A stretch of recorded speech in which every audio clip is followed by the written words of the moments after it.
Ankylosing spondylitis, causes and symptoms. Ankylosing spondylitis, or AS, is a form of arthritis that mainly affects the spine, lower back and sacroiliac joints. Ankylosing spondylitis is an inflammatory condition. Characteristic symptoms include joint pain, stiffness and a loss of mobility in the spine and lower back.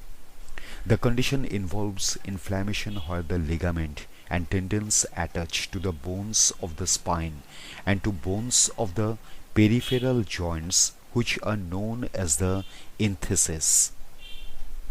This inflammation results in increased bone formation in the spine, leading to bone fusion. In advanced cases, this can also lead to spinal deformity.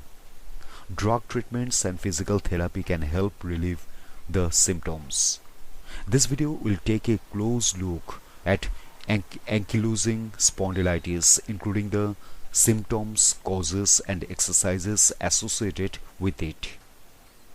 Ankylosing spondylitis is a type of arthritis.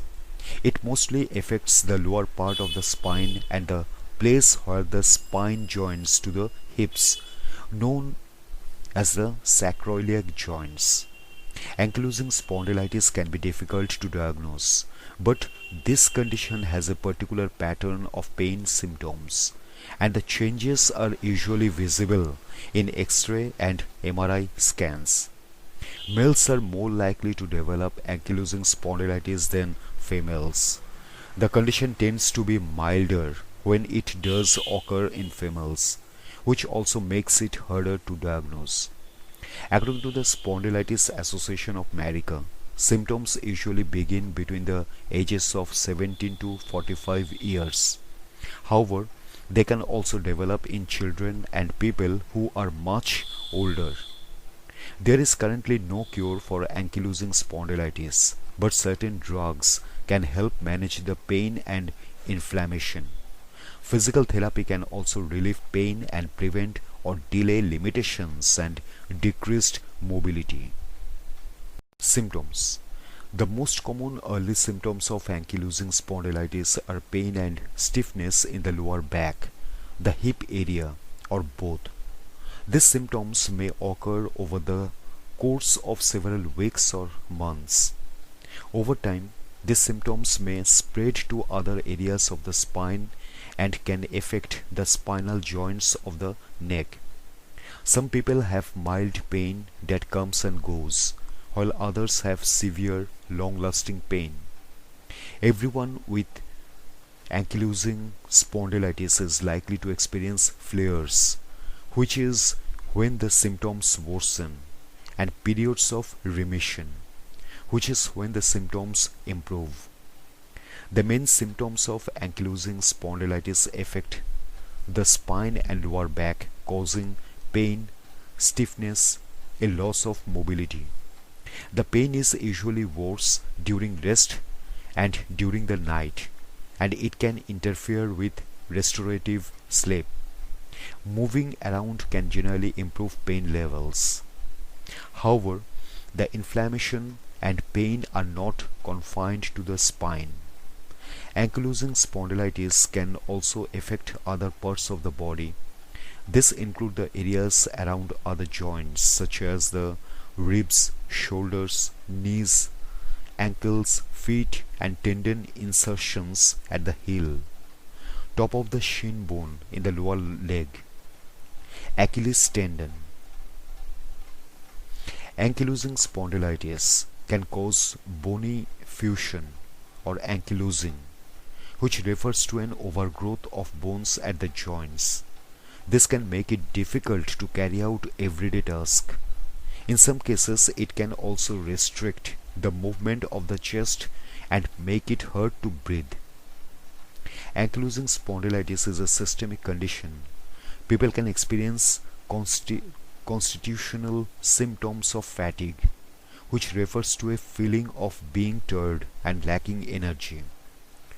Ankylosing spondylitis can also affect the eyes, causing pain and redness, Without treatment, this inflammation, known as iritis or uveitis, can impair vision.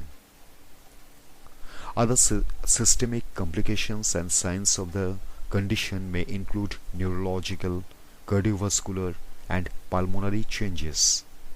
The neurologic symptoms can include neuropathy or nerve symptoms, myopathy or muscle problems, radiculopathy or pinched nerves.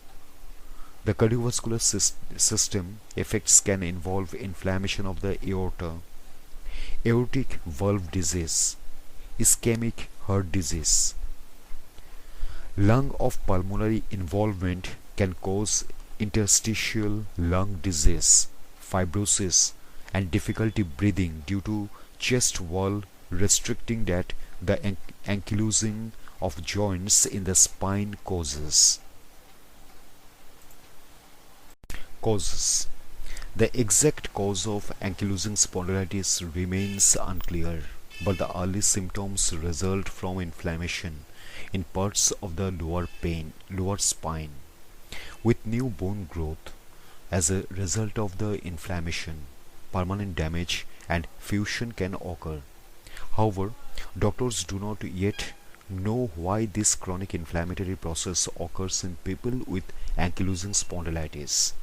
That said, the condition often runs in families. It is possible that ankylosing spondylitis has both genetic and environmental components. Treatments. There is currently no cure for ankylosing spondylitis, and the damage it causes is irreversible. However, some options can help relieve the symptoms and manage the progression. This include physical therapies and exercises, certain drugs, surgery in rare cases. People with a diagnosis of ankylosing spondylitis will need to see a specialist doctor known as a rheumatologist. They may need a number of visits. As the condition progresses slowly and consistent medical care allows better monitoring and treatment. Two common approaches that help people manage ankylosing spondylitis are drugs to reduce pain and inflammation, and physical therapy and exercises to maintain movement and posture. Doctors will only recommend surgery to correct severe deformity such as excessive posture changes due to inflammation and ankylosing of the spine, or to replace a hip or other joint. Doctors might also recommend certain diets, foods, or nutrients to help a person manage the symptoms of ankylosing spondylitis. Exercises. Physical therapy and exercises can help treat the symptoms and prevent or delay mobility limitations. A physical therapist will be able to design a program that can help a person maintain good posture and motion in the joints. This might consist of daily exercises, special training to address areas of involvement, therapeutic exercises. Physical therapy exercises are known as stretching exercises and range of motion exercises. The Spondylitis Association of America said that an ideal exercise program will include the following 4 elements. Stretching. This can improve flexibility and reduce muscle stiffness, swelling and pain. It can also minimize the risk of joint fusion. Cardiovascular exercises. These exercises, which include swimming and walking, can improve lung and heart function and reduce pain and fatigue. Muscle exercises. This help strengthen the core and back muscles, which help support the spine. Having strong muscles can improve posture and movement, as well as reduce pain. Balance training. This can help improve stability and reduce the risk of falls.